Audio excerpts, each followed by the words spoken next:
recent years, one of the biggest searches on Google is happiness.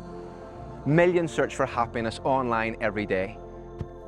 Sometimes though, the happiness we find is because of things we're naturally drawn to.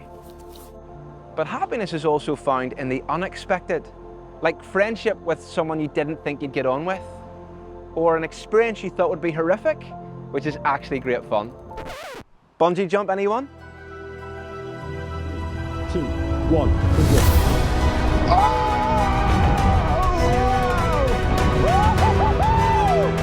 Oh my goodness!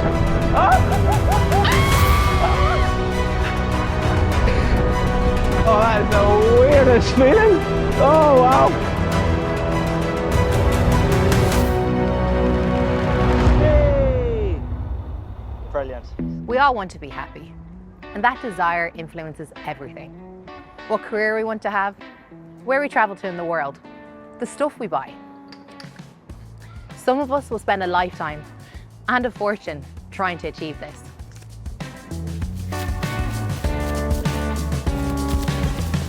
But if we know what we want and we're prepared to give up time and money to get it, why doesn't it work? Are we going about our search for happiness in the wrong way?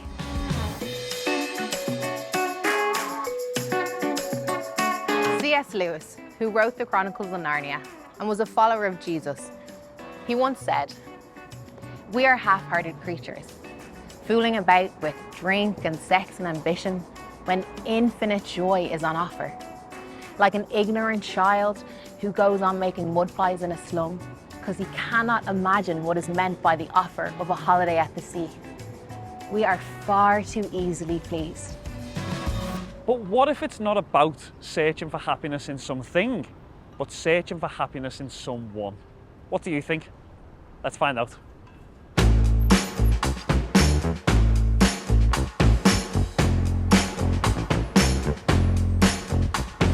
Who makes you happy? So my mother, she's an inspiration to me. I'm an angsty teenager, so I can't say my parents. My family and my friends. Okay. Yes, and my dog. I think my gym bros also make me happy, you know. When we hit the gym, you know. Jesus and my close friends, in particular, my close friends. I don't get very close with a lot of people, and so the people that I do get close to, it's like they become my brothers and sisters. Characters in books, like when I really dive into books, my favorite thing. I'd say my mom. We don't get along at all times, but I would be very unhappy without her. Kind of the people I meet and have sort of bonds with, but just to see how everyone interacts. Just people in general really make me happy, but my close friends, I'd say. Me. Just you? Yeah, I don't know. I pretend to hate myself because it's the honest thing to do. But I think sometimes I can make myself truly happy with some of the things that I think. Because I mean, like the friends that you have, you usually make friends with them because they make you happy, you know? Like. Yeah. It's the quality time, the love language, that thing. It's the quality time. People you can spend quality time with.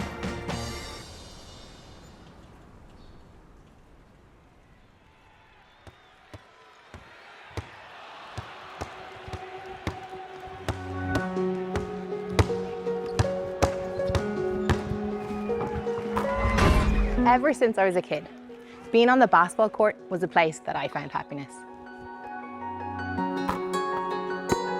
I enjoyed basketball so much that I even played it into my adult years, and I was known as Leia, the basketball player.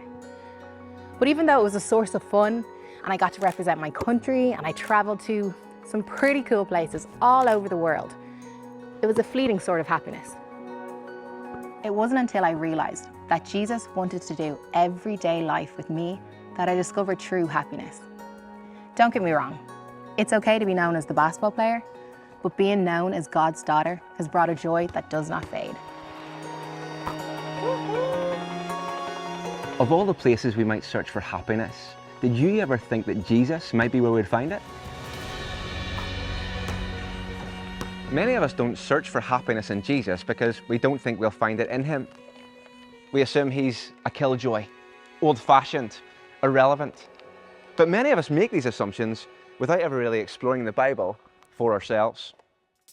When we look at the accounts of Jesus' life, we discover that he was actually full of life and joy and was almost constantly surrounded by people who were desperate to be with him. The biography of Jesus' life records lots of examples of this. Firstly, a time when Jesus is a guest at a wedding and miraculously changes litres of water into wine. He does this so the large wedding celebration, which would have lasted a week, can carry on.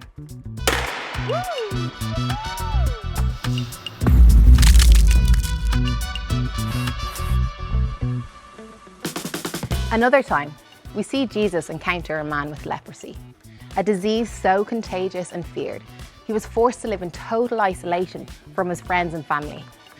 Something we know a little bit more about these days.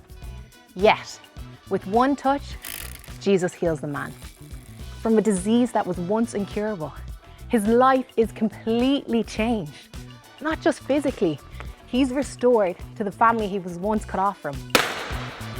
Amazing!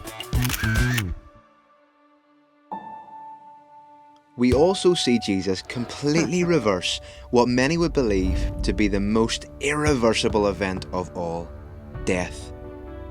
When Jesus got to the funeral of his friend Lazarus and was faced with people's grief and loss, he enters into their pain.